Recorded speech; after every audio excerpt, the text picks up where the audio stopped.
What's going on, fellas? This is Rob Carbone, and you're listening to BD4, where there's no better way to get your Yankees and Knicks analysis than by tuning into this podcast right here, right now. Let's go.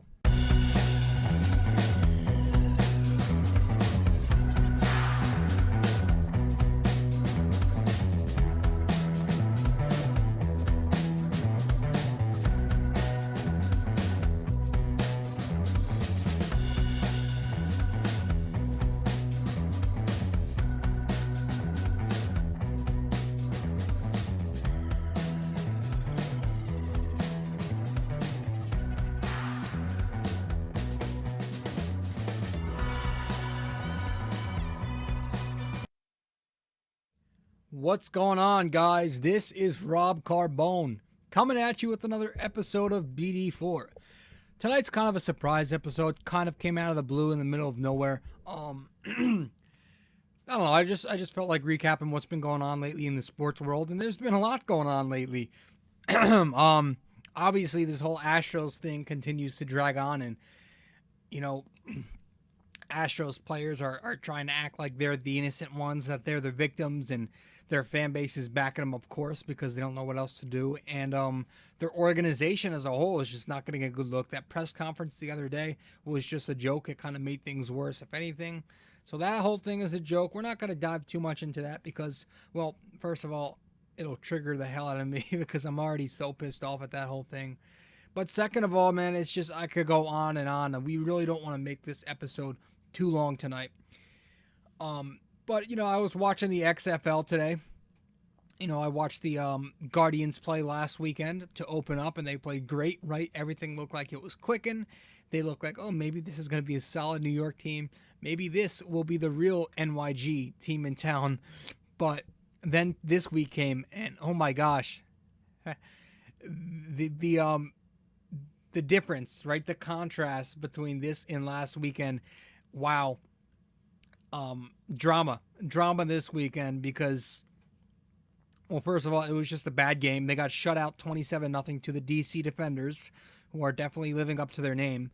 But, as for the Guardians, man, they turnovers, just lack of a rhythm offensively. Now, I'm not a big football fan, so I can't really dive in too much into the game and give my insight and dissect it because I don't know much about football. But just from watching it, turnovers, the sloppiness, they only had 137 total yards.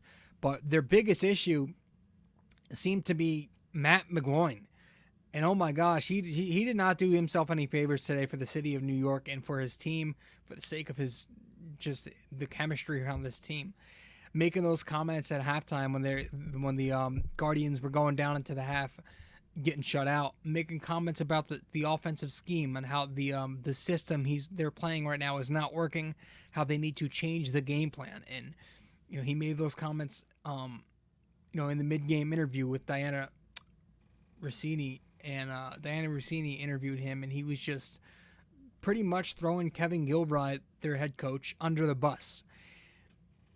And then they actually interviewed Kevin Gilbride in the second half, and he was kind of saying, yeah, I got to talk to him about that. And so that's one of the cool, unique features about the XFL is that you get these in-game live action, interviews from the players and coaches and the staff and everybody. And that's really cool. That's really interesting. But part of me is thinking down the line, when things get heated and when it's not week 2, when it's week, 8, and there's a 10-week season here, remember, when it's like week 8, week 9, and the standings are tight and you're trying to get that last playoff spot or whatever it is, and you're going to interview them after a big missed kick or a big missed play or something, I'm really curious to see how that's going to work because it could get heated. It could get a little ugly. So I don't know how the XFL is going to handle these little, mid-game interviews. It's going to be interesting, because not everything is going to be dandy how it's been so far. This to start this XFL, I don't want to say experiment, but whatever it's called, to start this whole era. But if week 2, if it's week 2 and we're already getting people throwing each other under the bus, I can only imagine how it's going to turn out down the line. But yeah, McGloin did not do himself any favors. He was not good. So I know you watch the game, you really can't blame Gilbride. Sure, there were some questionable calls, maybe, but Matt McGloin has only himself to blame for going 8 for 19, for only throwing for 42 yards, and for throwing 2 interceptions, and losing the game. Most importantly, losing the game 27-0. He has himself to blame only. But yeah, that was just an ugly game for the Guardians. You hope that they can bounce back. 1-1 isn't the end of the world, but not just a completely flipped scenario here from where they were week 1. But as for the DC Defenders, yeah, like I said, they're a very good looking team right now. They got some good defenders on that team. And their quarterback, Cardale Jones, right out of Ohio State. I'm a big Ohio State fan. I've always liked the guy, and I'm glad that he's finding some success here to start out his, XFL career, because I know in the NFL he's not that big of a star. He's not really he's not a star. He's a backup quarterback, I think, somewhere. I don't know where. I think it's in Oakland. I don't know where it is, but he's not. Right here, so far he's playing like an MVP candidate, and he's nowhere near that level in the NFL. So I'm happy for him. As a fan of him for a while, since his Ohio State days, I'm glad that he's finding some success. But I guess as a Guardians fan, I can call myself a Guardians fan now. I guess I want to see them obviously bounce back next weekend, whoever it is they play. But there was another game on today. I didn't really catch that one. I don't know. I was busy. I didn't watch the Tampa Bay game. But I don't even know who won. But tonight, later on, earlier tonight, after the XFL games concluded, we got the NBA Skills Challenge, the NBA 3-point contest, the dunk contest, and all the festivities before the big game tomorrow. But, well, not big game, but that thing's going to be a joke, the All-Star game. But tonight was obviously the fun part of it, where we started off with the Skills Challenge. Bam Adebayo won that one. And the final round, it was him and Sabonis out of Indiana. I actually had Sabonis winning it all. That was my pick, first of all, but he did not make it. He did not win. He made it to the final round, but Adebayo of the Miami Heat beat him out. It was cool. It was a nice little, finale of the big men. But didn't a big man win it last season too, or was that a couple years ago? Because I remember Jokic taking it home one year. I don't know. I have a really bad long-term memory. It's pretty bad, but yeah, it was cool to see Adebayo win. I think he's a special player, and he's definitely got skills. We saw some playmaking, the shooting, and then running the floor. Putting the ball on the floor and dribbling it up the court. But it was good to see him take that. And then we had the 3-point contest. That was really fun. That was kind of what got the crowd going and what started the night. The skills challenge was cool, but the 3-point contest, as it got more along into it, as we got more into the rounds, it started to get fun, and players were just hitting shots and getting hot, and it went down to Devin Booker versus Buddy Hield, and that was a really, really good battle. I think both of them scored 27 points in the first time, and then come the final round, Booker put up 26, and it was Buddy Hield hitting 4 out of 5 money balls on the final rack to edge him out with 27.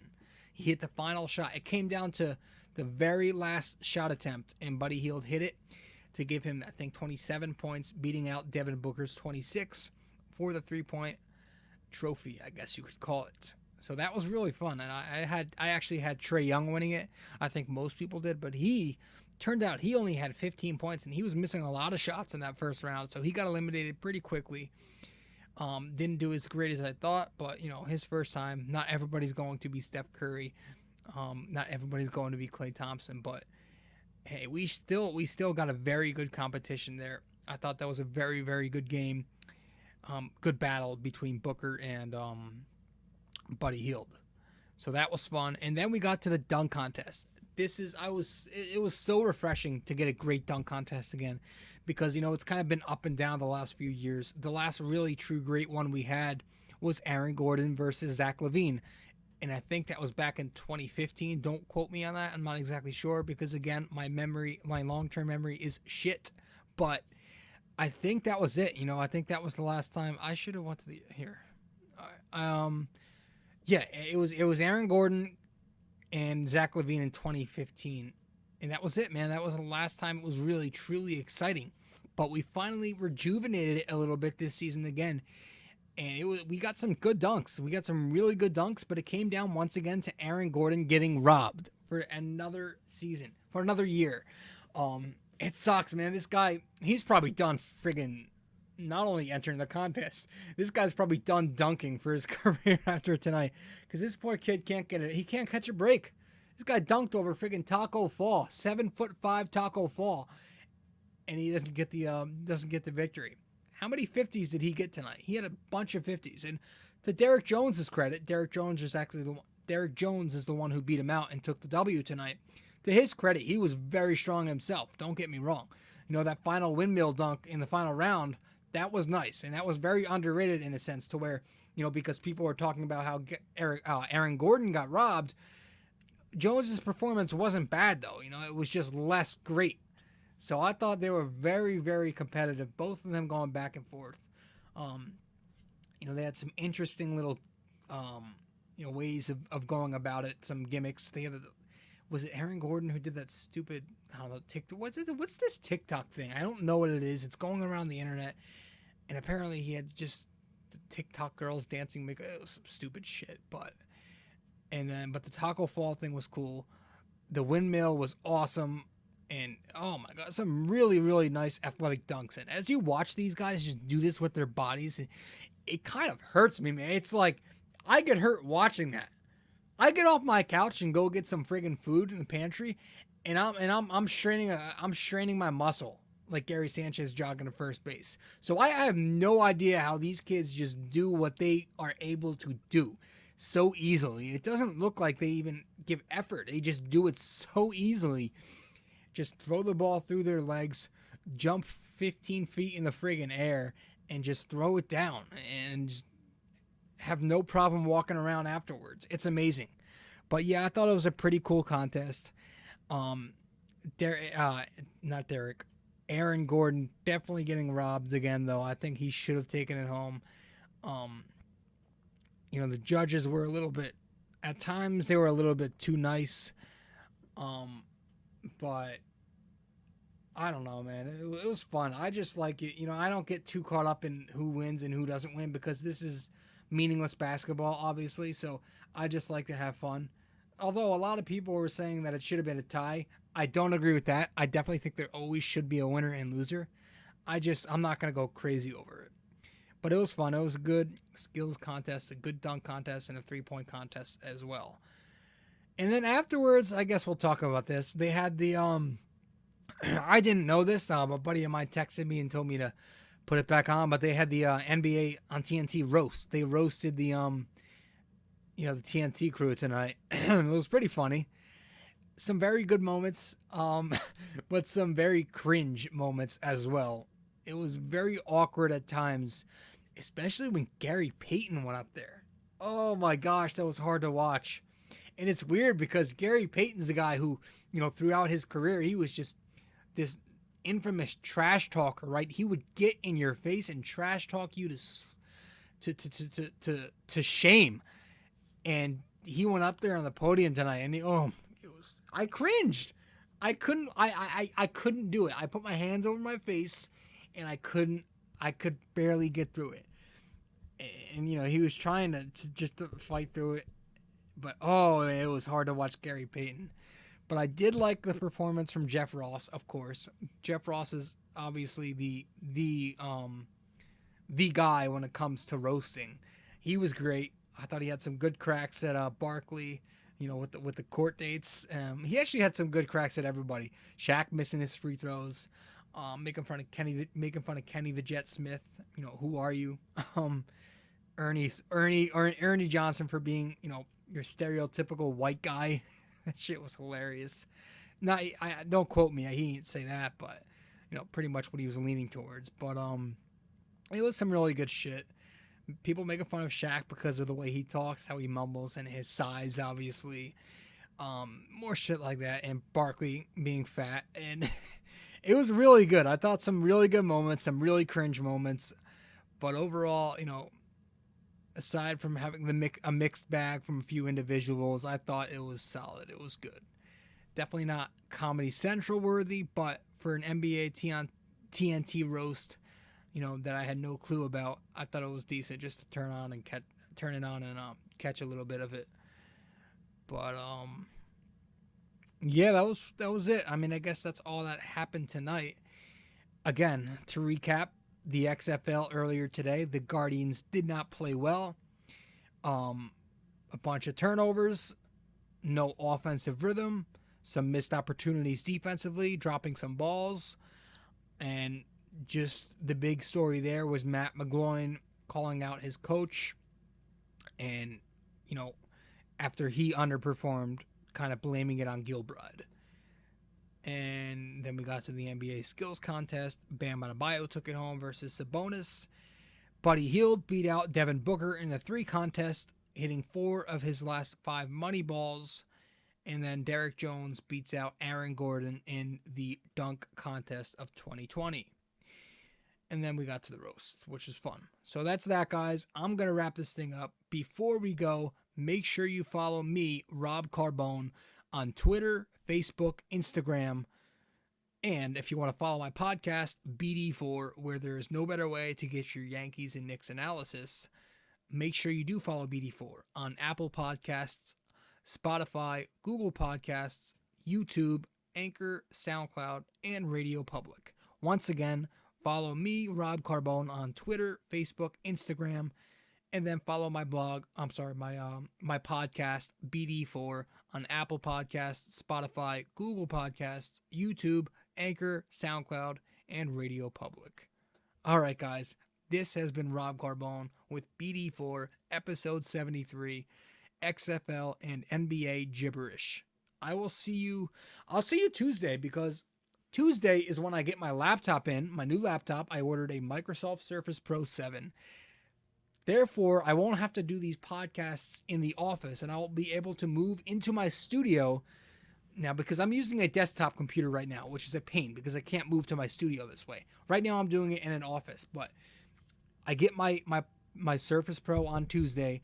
This way, I will be able to move into my studio, and it'll be much better. I'll actually have a background, which isn't a sheet, but I can't wait for that. I'm excited. I've actually been doing nothing but checking out Amazon to see how to track my order. I've been doing nothing but that over the past couple of days. But yes, the next time you see me on camera, the next time you listen to my podcast, it will be with my new Surface Pro in my new studio. So if you're watching the video cast here if you're watching the video cast on YouTube, then you'll be getting a much better backdrop, I guess you could say. But again, thank you so much for following along. And for the final time, make sure you follow Rob Carbone on Twitter, Facebook, and Instagram, and follow BD4 on Apple Podcasts, Google, Spotify, SoundCloud, Anchor, Radio Public, and YouTube. And if you haven't followed my blog, you can also do that at nysportstalkrc.wordpress.com. The blog is called It's My Opinion, once again, at nysportstalkrc.wordpress.com. All right, guys, no more promos. That's going to be it. Rob Carbone signing out, episode 73 of BD4. Ciao.